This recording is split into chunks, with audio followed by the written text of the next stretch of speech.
Comfort zone. Hello and welcome to my channel. This is my third comfort zone vlog. Today I'm going to be talking about motivation. So that's something that's slightly uncomfortable for me.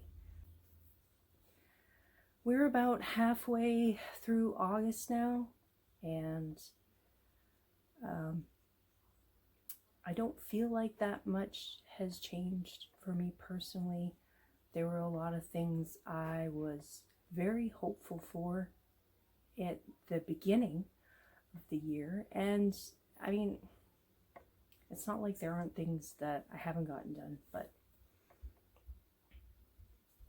I often wonder how many of the challenges I have are motivation versus the things that I have guessed about myself but are not diagnosed.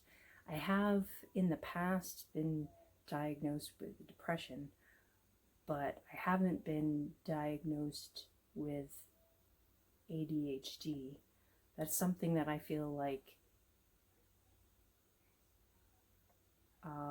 I've been wanting to try to get diagnosed with, and the problem is I'll get forward momentum, I'll get working, and I feel like I always hit some kind of block, and it throws me off. For example, just recently, like towards the end of last year, I got a referral from my primary care doctor for psychological testing. And I guess the waiting list was really long, and eventually I got a call and they told me that someone would get back to me in like June or July. I also started getting tests for related to back pain and doing physical therapy, and I think I've talked about that stuff before. But when the screening was going to be done, I was excited, figured out how to do the interactions on my phone because of not being able to go in and see someone, and then ended up having a conversation and then I had paperwork to fill out in the form of emails, and I filled out some of the paperwork, and then this thing happened where I guess it's a sort of anxiety. I filled out some of the paperwork, and then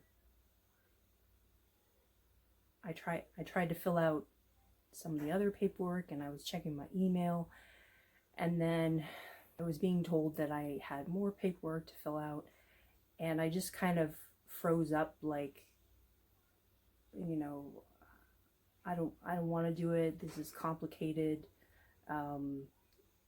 And then I felt like it was too late to do anything, and then I just went into kind of a shame spiral, like you work so hard to get this diagnostic testing to find out if you have any learning disorders or other psychological things they could pin down about things they could find out, and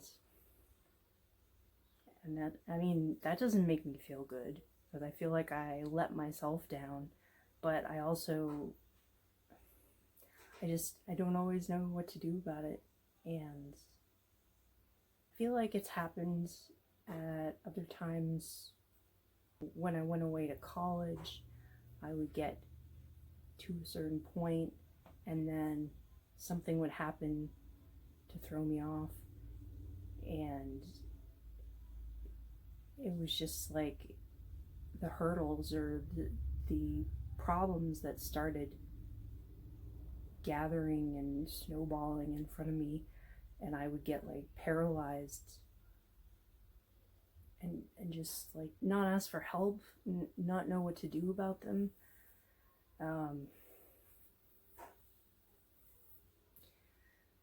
And then have to deal with the repercussions. In my case, I, started missing classes and falling behind, and eventually I left college. I didn't finish, and I don't know. I can think of other times, and in my mind, I feel like it's not a matter of motivation, because I still have the drive to do things. Just talking about this, I've started to get kind of a upset feeling in my stomach.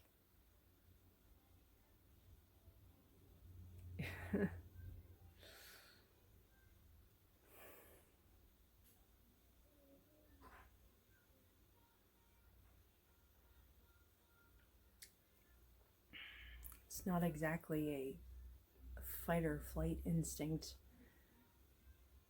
but it doesn't feel good.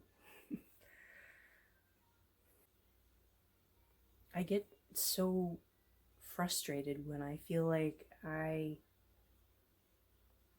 put in a lot of energy and I can't rely on myself enough. It's not even follow through, but I feel like I should be able to do more, and I'm constantly holding myself up to standards that I feel like are just basic, just not even exceptional, just basic things that need to get done. It's been about 3 weeks since I made my last video, and there was a week or so where I was just like, come on, it's time to make another video, and I had a few ideas, and it's not always the best time to make a video because I need quiet time, and my laptop needs to be charged so we can plug my light into it and stuff like that. Even something like this that I am working on, that I'm trying to do, after a while, it's like fighting with myself if it's gonna get done. I did end up spending quite a bit of time working on Sims building. I was working on one building, and I've been doing a lot of real to Sims building, so I'll take like a real building that I'll see in a magazine or someplace, and I'll try to turn it into a Sims build, and I get challenged by the Sims build, but I'm also a bit of a perfectionist and trying to make things, I mean, creativity is process, even when you feel like you've done something quite a few times. And I get it, and I get excited, and I'll like get my build all done, and I'll put it up on the Sims gallery and the Sims 4 gallery, and I'll kind of be like, is anyone gonna like it? Is anyone gonna download it? I suppose I shouldn't put too much emphasis on what other people like, but it is kind of cool when someone else sees something that you make and they're like, appreciate it, you know, or they see something. I mean, I've got Sims people here on YouTube that I follow. I know it wasn't easy for them to do what they're doing, but sometimes I'm just like, how do they get there? Is it just a matter of consistency? Is there something unique? Is there something that I just can't quite? I feel like there's hidden secrets that I can't unlock.